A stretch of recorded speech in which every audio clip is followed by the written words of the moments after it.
All right, staying in Indianapolis, Tyrese Haliburton all smiles after an easy Game 4 win. Pacers who went away from advancing to the conference finals. We just came out with good energy. I thought last game they set the tone from a physicality standpoint. That's been a talking point from them all series, and they set the tone. And today we came out, set the tone from the jump, and really just rode that wave. But I was really proud of our performance. I thought obviously the first half was pretty amazing, the shot making, and I thought we were really good on the defensive end. But there's still. We still got a lot of work to do, and just taking it a day at a time, you can feel good about this for the night and move on. But, we had a lot of different guys step up. Our bench was amazing. Obi, TJ, Shep, TB in his first half stint I thought was really good.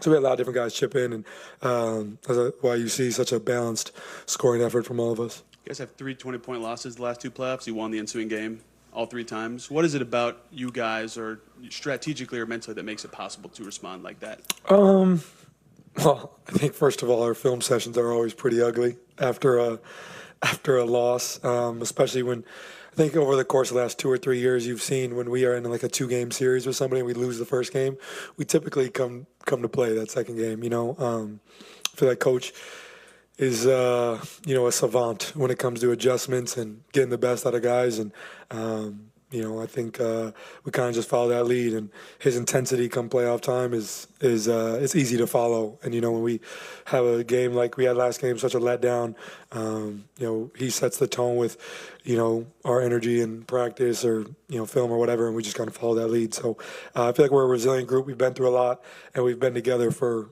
some time now. So I feel like you can always count on us to respond the right way. It's ugly. Is it the film itself that's ugly? The mood in the room? What can you describe that a little? Well, the film's ugly.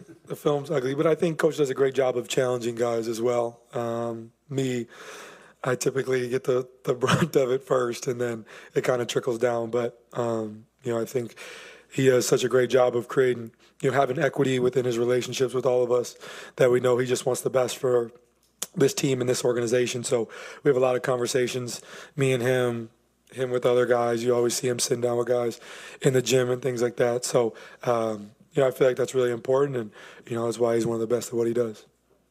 Seemed like out of the gate you guys looked to Pascal and Obi to kind of attack the back line of that 3-2. Just how did you guys kind of see that as an opportunity, and what made them, how important was that? How good were those guys at just taking advantage of those, just getting smaller guys that could post up and score on? Yeah, I think those guys just setting the tone, really sealing, especially Pete to start the game. Really got going. And then when Obi checked in, he did a great job of when he was setting screens, sealing the smaller guy and just finishing over the top. So I thought those guys were really good at setting the tone. I feel like last game we weren't in the paint as much. And, I feel like they did a great job of setting the tone. We all just followed it from there. But I felt like our level of aggression on both sides of the floor really set the tone, and we just kind of followed that lead. So, those guys were huge for us tonight. Beyond that, Miles obviously gets into that a little bit, also hits those big shots. I mean, how much did he kind of take it up another notch when he starts hitting some threes and getting the post-ups on top of that? Yeah, I mean, obviously what Miles brings to the table is amazing. His ability to space the floor as a big, and, with them kind of going all out to deny and blitz me, I feel like we can really get him some open looks, and he's taking advantage of those and just playing the right way, letting the game come to him, not forcing anything, and I think he poses a different threat than, most teams have at that 5 position. But I thought he did a great job of, not only shooting the 3, but establishing himself in the paint when they want to switch. And, I thought he was really good. Tyrese, hey, Rick was in here saying that playoff series get personal and get chippy and all that. Can you talk about what happened in the first half when you hit a technical free throw and then you hit a 3 and the bench was giving it to you, I guess, or you're giving it back? Like, what's going on? What's going on there? Well, Tristan Thompson, as many of you know, is like my big brother. We got traded here together. We're really close. We talk very often. And we haven't really said many words to each other all series. And last game, he was letting me hear it on the bench. So it was really just like little bro, big bro banter between me and TT. But that's family, and that's all it's all part of the fun. You guys scored 35 off turnovers. What allowed you guys to generate so many turnovers in that first half? I think just our level of aggression, picking up full court, getting into guys as much as we could. I feel like, that set the tone. Them turning the ball and rebounding. I think those were the big things. They've been out rebounding us, killing us on the glass, every game this series, and that's allowed them to, if they do get the rebound, get more shots and more opportunities to rebound again. But if they don't get the rebound, they're getting hits on us, and then Strus is on full court after he crashes, face guard and all that stuff. So I thought we did a good job of rebounding off the jump, and then that allowed us to play in transition more, where we feel like, we're one of the best teams in the world at doing that. So, when we can, get a couple buckets where we get out and run, I feel like the momentum really starts to go our way, and especially when this crowd gets behind us, we're tough to beat. So I thought we did a good job of, getting stops, holding them to one shot. If we were forcing a turnover, we were rebounding, getting out and running, and just playing pacer basketball. Was basically guarding you the same way as last game. Just kind of how do you feel you sort of handled and adjusted at this game points wise? 11 still below your scoring average, but just how did you feel you impacted the flow of the game tonight compared to last game? Yeah, I thought I did a better job of moving without the ball. I feel like I've caught myself standing too high, like a half court, and then I'm really doing nothing at that point. But if I can get lower, become more of a screener, I got a bunch of off-ball foul calls because he's grabbing me with two hands the whole time. So I did a better job there, but still room for me to improve. Keep watching the film, see where I can get better. But I thought I did a good job of not allowing him to take me out, and I thought my teammates did a great job of screening for me, getting me open, and telling me to screen for them as well, because if they're going to guard me that way and try to make it play 4-on-4, and he's not going to leave me, if I screen, I can get other guys open. So it's all a game within the game. Tyrese, what have you learned about just stardom? I know you had a piece with Jared recently talking about everything you've been through just mentally and stuff like that. Criticism gets loud after Game 3, the performance, not talking. So how have you kind of navigated what it means to be a star? It's just basketball, bro. I get paid a lot of money to play a child's game. So I love what I do. I love my job. I don't even really look at it as a job. I have a lot of fun with what I do. And, I think there's, always commentary behind what I do, positive or negative, and it's hilarious because a lot of times it's people who know nothing about me have so much to say. It's usually the people who, don't come around or don't spend any time around me that have the most to say. But that's all part of it. I'm a basketball player. I love what I do. I love being here in Indiana. I love playing for this organization. I feel like, criticism, sometimes it's warranted, sometimes it's not, but it's all part of it. And I feel like, as far as, last game, I feel like our PR team does a great job of, putting me out there when it's time to talk. And I got to come out here and talk when it is time. And, I think, Mike and the staff did, tried to protect me a little bit last game. Maybe went a little overboard. Maybe I should have overruled it and come out here, but I wasn't really in the mood to speak, and he told me that he didn't want me to speak, so I left. And so if that's a problem, you guys are more than willing. Obviously you guys are more than willing to talk about it, so keep having commentary around it. I'll continue to do what I do and live my life the same way. But it's all part of it, man. But it's just basketball, and I guess I'd rather have this issue. I'd rather have you guys talking about me positive, negatively, talking about me than not care who I am at all. So, life's good. Did you think it was a mistake at all? Going back on it, maybe I should have spoke. Yeah, sure, probably. Yeah, I probably should have spoke, but I'm a human being. So, not everybody here is perfect all the time. And, I answered all your questions the next day. I'm here again today. Any questions you guys have?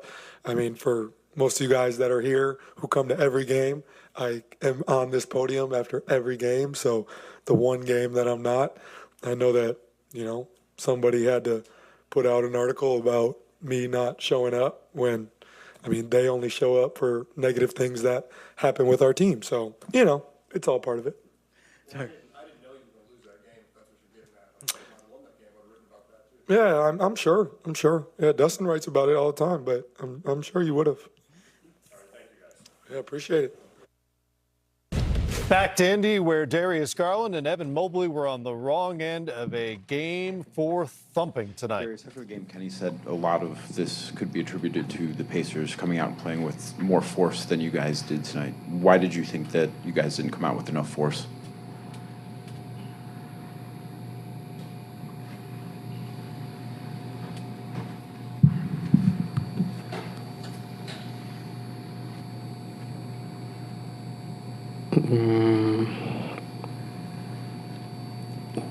Just didn't have it tonight. Turnovers killed us. Start off with an early one, first possession of the game. I think that's what started that was like a snowball effect. 22 turnovers is not even like us. So we turn people over. So it was pretty different for us being on the opposite side of that. It was pushing us off our spot. They was more aggressive than us. They were being really physical. That's what they said that they was going to do coming into this game. And we had no answer for that in the first half. So when the game started to come along a little bit, it was too late. It was out of reach. So go back and watch the film and be ready for game 4. Is this a game that you want to go back and watch the film, or is this a game where you kind of want to forget it happens and move on to game 5? No, we can go watch it. There was a lot of good stuff that was happening in the game. A lot of stuff that we can carry over with. So, yeah, definitely go watch it. I mean, it's a playoff matchup. Film doesn't hurt at all. Film never hurt anyone. It just shows everything, right, wrong. So you should definitely go watch it, especially where we turned the ball over and when we was just getting pushed out of our spots. We got to be a lot more physical. We got to set the tone, and if they hit first, we got to hit back. So that's all it was. Joe? As you guys, of course, know, the Cavs had to play some games without you guys, and now Donovan missed the second half. What is your concern level for him for Game 5, and just were you able to talk to him before you guys came to see us? Yeah, we talked to him a little bit, but right now we just gotta focus on us and focus on who we have. Hopefully he's good and we'll be good for Game 5, but if not, it's gonna have to be whoever the next man up is, and we're gonna have to step up. And the main thing right now is just focusing on the next game, watching the film, getting better, seeing what we need to change, and going from there. Chris? Evan, how do you make sure you respond to their level of physicality? You try and throw the first punch. Next game's going to be at home. 2 out of 3 games are going to be at home. So it's going to be a little bit different. I feel like the crowd played a pretty big role in some of their energy, but we got to do a better job of just responding when they do throw a punch. Darius, you guys have been through a lot throughout the course of this season, and you've accomplished a lot as well. Coming back from 3-1 is tough. What makes you believe that this group is capable of doing it? We've been through adversity plenty of times. Just not even this year. This group been together for a couple years now, so been through a lot of adversity the last 3 years together, with all of us just together. So this franchise done it before, so we've seen it done before. This group is always competing at a high level. It doesn't matter what circumstance it is, if we're losing, if we're winning. So go out there with a chip on our shoulder and a lot of desperation. And that's what we have to do. We got to keep that in our mind and see where that goes. Nate?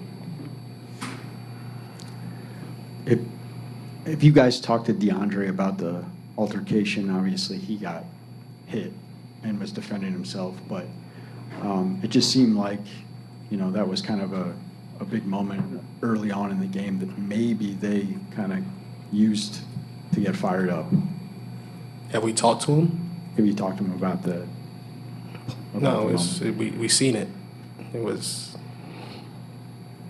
playoff basketball. I was taught if I get hit, you hit back. So that's what it was. But the physicality has to stay the same. From the tip, physicality was super high. Then after the altercation, everything just started to really decrease, and we couldn't really play with that physicality that we always play with, and that was on both ends of the floor. So wish the physicality was a little bit more consistent throughout the entire game, because that's what playoff basketball is about. But I think we responded not as great, but I like the fight that we had. That's why I do like we didn't back down from none of the stuff that happened before that. So it was really good for us. I think it was like a step in the right direction with our physicality and what we're about. We're not about just lay down and let someone just punch us in other places. So I like the way that Dre responded, in my opinion. I understand what you're saying. Do you think that the Pacers as a team, though, do you think they used it to their advantage? Do you think it fueled them or galvanized them in any way? Did you sense it? Yeah, it was a lot. Home crowd they were really energetic tonight. Made a lot of shots. And like I said, the physicality wasn't the same in my opinion, but we're going on to Game 5. Darius, Kenny said that he had a conversation with you at halftime about whether or not you would play in the second half. What was that conversation like, and why did you want to play in the second half? I want to be there for my teammates. I don't care if we're down 40 or up 40. I want to play basketball. Then just to get my rhythm back a little bit, get back playing with the guys, and then just filling them out a little bit as well.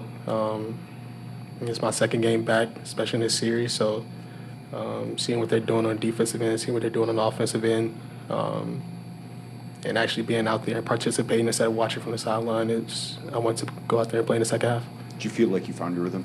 A little bit. Still battling through some stuff, but I'm gonna get through it. That's why we're so deep. Our depth is gonna take over, and it's gonna be good. Last two, Spencer, then back to first. For either one of you guys, what do you say to Ty going into Game 5, considering the struggles that he's had throughout the course of this series? Just keep your confidence. I mean, he's been confident all year. I don't doubt that he's going to lose his confidence. And keep doing what he does, taking the shots that he does. It helps us a lot. So just keeping his confidence as high as possible, giving him praise and let him know that, I mean, he's been doing it all year. These few games don't define him. So we're going to need him, and just keep his confidence. And then, Evan, what do you think they did better against your zone tonight? They were more prepared. They got to the middle, and then from there, it was tough. But I think we can do a little bit better job of deterring them from getting in the middle, and from there, a little bit better on our rotations around the zone. Last one, Spence. DG, on the part of you finding your rhythm in the second half, is there anything you think that you got that you can carry over into Game 5 and the team as well?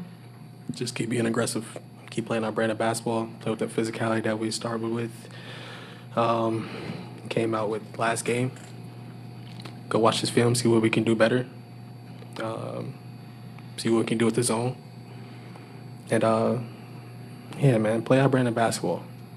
Like I said, this franchise has been down 3-1 before. This group can do it. We got the talent, we got the skill set. The camaraderie is always there. Just got to just go out there and play with our physicality that we play with, and play our brand of basketball. Don's talked all year about this team's mental toughness. Would you say that this is the greatest test of that mental toughness going back home? 1,000%, for sure.